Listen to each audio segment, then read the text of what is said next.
नमो नमः, सुस्वागतम। आप सभी का स्वागत है कक्षा 9वीं में संस्कृत विषय की वर्कशीट 5 का अध्ययन करने के लिए। आज हमारा जो विषय है वह है तुमुन प्रत्यय। तो तुमुन प्रत्यय किस अर्थ में प्रयोग होता है ये आज हम जानेंगे।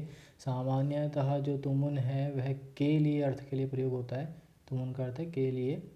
तो और विस्तृत रूप से बताया गया है कि निमित्तार्थक के लिए अर्थात क्रिया को करने के लिए धातु के साथ तुमुन प्रत्यय लगता है। तो कोई भी यदि आप धातु का प्रयोग करते हैं किसी निमित्त किसी कारण के लिए तो वहाँ पर के लिए शब्द के लिए तुमुन प्रत्यय का अर्थ होगा। आइए इसे एक उदाहरण के माध्यम से समझते हैं। यथा जैसे बताया गया कि बालकः नाटकम द्रष्टुम गच्छति, यानी बालक जो है वह नाटक को देखने के लिए जाता है। तो यहाँ पर जो द्रष्टुम शब्द है यहाँ पर तुमुन प्रत्यय का प्रयोग हुआ है, तो देखने के लिए। अब ये बना कैसे है, यहाँ पर दृश्य धातु है और तुमुन प्रत्यय है, तो दृश्य जमा तुमुन क्या बन जाएगा, द्रष्टुम, मतलब देखने के लिए। तो अन्य उदाहरणों से हम इसे और अच्छी तरीके से स्पष्ट रूप से समझ पाएंगे। तो आइए जानते हैं अन्य उदाहरणों के माध्यम से तुमुन प्रत्यय का प्रयोग। यहाँ पे बताया गया अधुना एतानी वाक्यानि पठन्तु, कि आइए इन वाक्यों को पढ़ते हैं। सर्वप्रथम वाक्य है अहम जलम पातुम इच्छामि, कि मैं जल पीने की इच्छा करता हूँ। तो जल पीने के लिए यहाँ पे जो शब्द आया है पीने के लिए पातुम, पीने के लिए। तो पातुम शब्द कैसे बना है, पा धातु और तुमुन प्रत्यय। पा धातु तुमुन प्रत्यय से क्या बनता है, पातुम शब्द बनता है। तो पातुम में तुमुन प्रत्यय है, पीने के लिए अर्थ आएगा।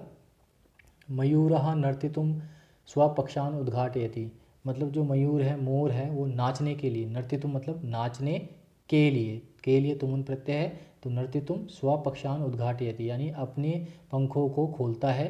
तो यहाँ पर नृत्य जमा तुमुन जो प्रत्यय है, नृत्य धातु और तुमुन प्रत्यय मिलकर क्या बन गया, नर्तितुम, मतलब नाचने के लिए। इसके पश्चात विद्यालयं गंतुम छात्राः सज्जाः सन्ति, मतलब विद्यालयं गंतुम मतलब विद्यालय जाने के लिए छात्राः सज्जाः सन्ति, छात्र सज्जित होते हैं, तैयार होते हैं। तो यहाँ पर भी गम जमा तुमुन यानी गम धातु और तुमुन प्रत्यय से बन गया है गंतुम। इसके पश्चात अगला वाक्य है पिता पुत्राय पुस्तकानि क्रेतुम आपणम गच्छति, मतलब जो पिता है वह पुत्र के लिए, पुत्र की पुस्तक लेने के लिए, पुस्तक के लिए, क्रेतुम मतलब खरीदने के लिए, आपणम गच्छति पिता पुत्र की पुस्तक खरीदने के लिए, आपणम मतलब बाजार में जाता है। तो यहाँ पे क्रेतुम जो शब्द है क्री धातु और तुमुन प्रत्यय से बना है। तो क्री जमा तुमुन से क्या हो जाएगा, क्रेतुम, क्रेतुम मतलब खरीदने के लिए। तो यहाँ पर भी तुमुन प्रत्यय का प्रयोग हुआ है। तो ये सभी उदाहरण तुमुन प्रत्यय के हैं। आगे बताया जा रहा है कि अत्र द्रष्टुम पातुम नर्तितुम गंतुम क्रेतुम इति शब्देषु तुमुन प्रत्ययस्य प्रयोगः अस्ति, मतलब यहाँ पर जो द्रष्टुम है, पातुम है, नर्तितुम है, गंतुम है, क्रेतुम है, इन सभी शब्दों में क्या है, तुमुन प्रत्यय का प्रयोग है। और प्रायशः चतुर्थी विभक्त्यर्थे तुमुन प्रत्यय से प्रयोगा भवति, प्रायशः मतलब अधिकतर, सामान्यतः जो चतुर्थी विभक्ति में तुमुन प्रत्यय का प्रयोग होता है। चतुर्थी विभक्ति जो होती है शब्द रूप में वो के लिए शब्द के लिए होती है। तो यहाँ पर जहाँ पर भी आपको के लिए अर्थ में प्रयोग करना है किसी धातु का, तो वहाँ पे आप तुमुन प्रत्यय लगाकर प्रयोग कर सकते हैं। इसी चीज़ को पुनः समझाया गया है और उसको करने के लिए बताया गया है, आप प्रैक्टिस कर सकते हैं। ऊपरी प्रयुक्तानाम तुमुन प्रत्यय प्रत्यांत पदानाम प्रकृति प्रत्यय विभागम कृत्वा लिखत, तो आप इन सब चीज़ों को स्वयं लिखेंगे। द्रष्टुम है तो इसमें दृश्य धातु आ जाएगी और साथ में तुमुन प्रत्यय आ जाएगा।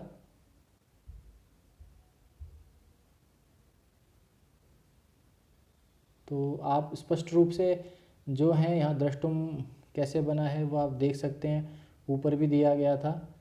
दृष्टुम जो है, दृष्टुम दृश्य जमा तुमुन, पातुम कैसे बना है, पा जमा तुमुन आप स्वयं लिख लेंगे, नर्तितुम नृत्य जमा तुमुन, गंतुम गम जमा तुमुन, क्रेतुम क्री जमा तुमुन। इसका अभ्यास आप स्वयं यहाँ पर और यहाँ पर कर लेंगे।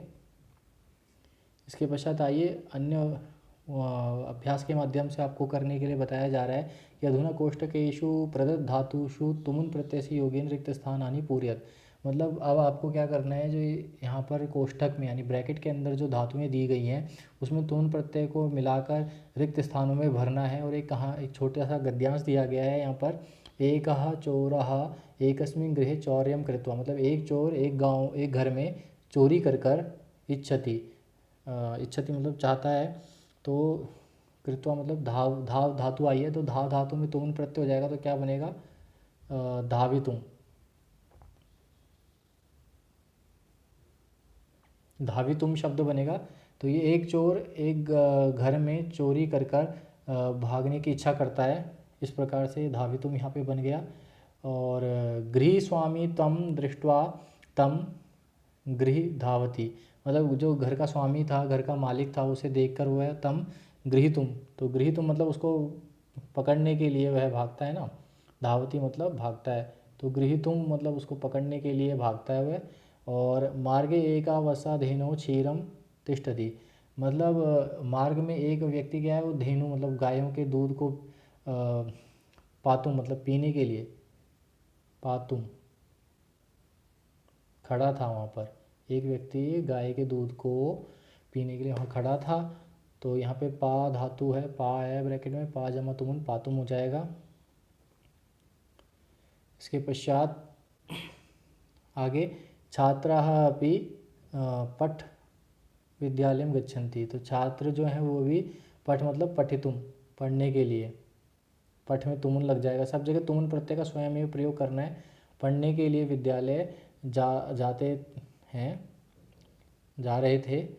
और अतः जनसम्मर्दे धेनुना आहता चौरा आत्मानं रक्षितुम असमर्थावत, तो जनसम्मर्द धेनुना मतलब वहाँ पर जो धेनु थी गाय के, उसके आहत के द्वारा, उसके द्वारा चोट लगने के कारण जो चौर है आत्मान मतलब स्वयं को रक्षितुम,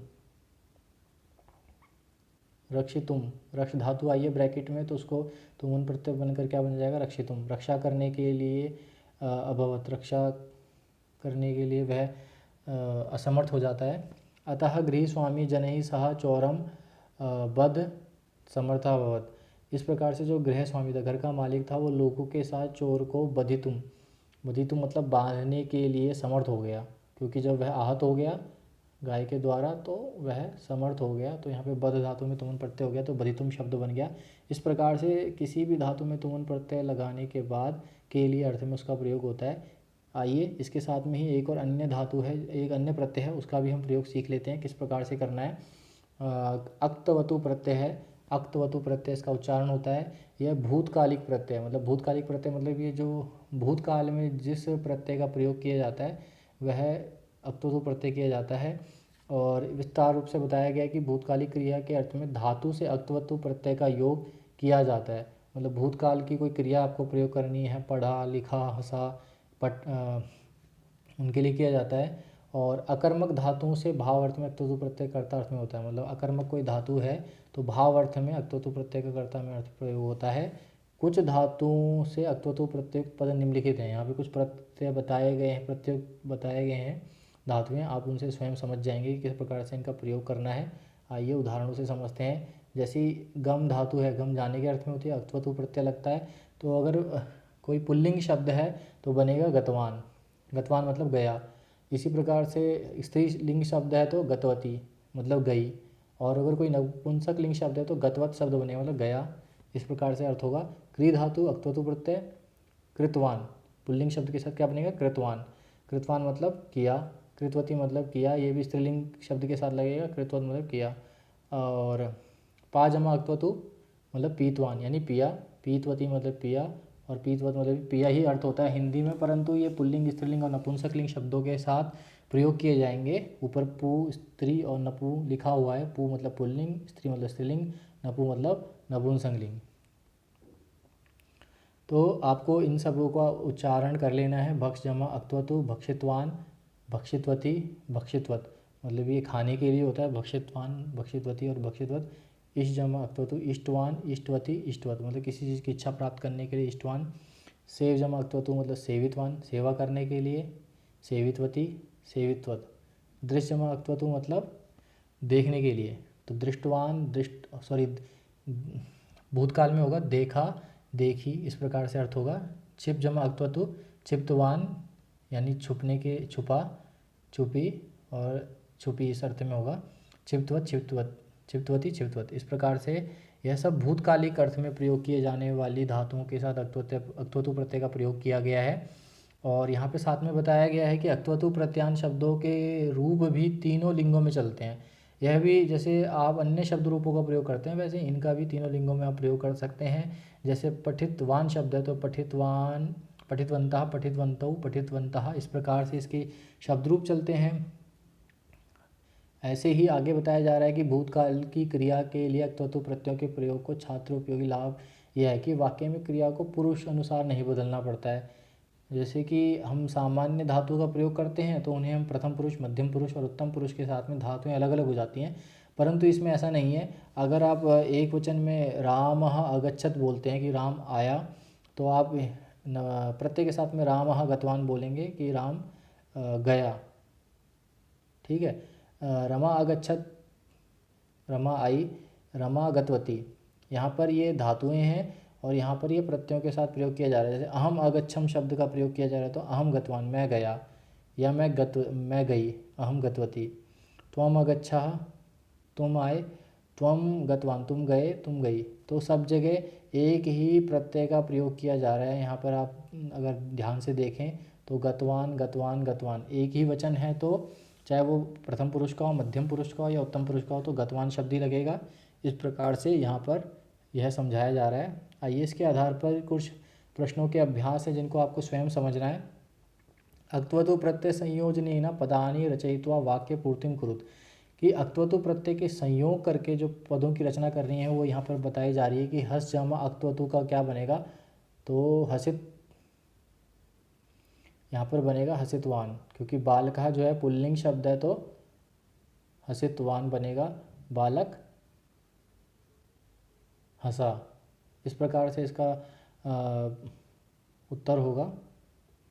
उसके पश्चात शिक्षकाः छात्रान् पठनाय, तो शिक्षकाः बहुवचन में है तो यहाँ पर वैसे तो कथितवान होना चाहिए था, मगर बहुवचन में अगर हम शब्द रूप के आधार पर बनाएं तो कथितवन्तः हो जाएगा वो।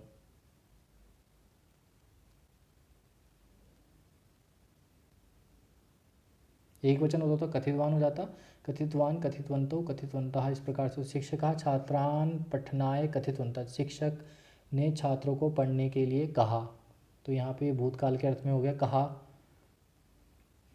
इसके पश्चात पुत्री पितरम पुस्तकम, यहाँ पे पुत्री ने पिता को पुस्तक याचितवान मतलब मांगी, तो यहाँ पे याचितवती हो जाएगा क्योंकि स्त्रीलिंग शब्द है। पुत्री जो है वह स्त्रीलिंग शब्द है तो याचितवती,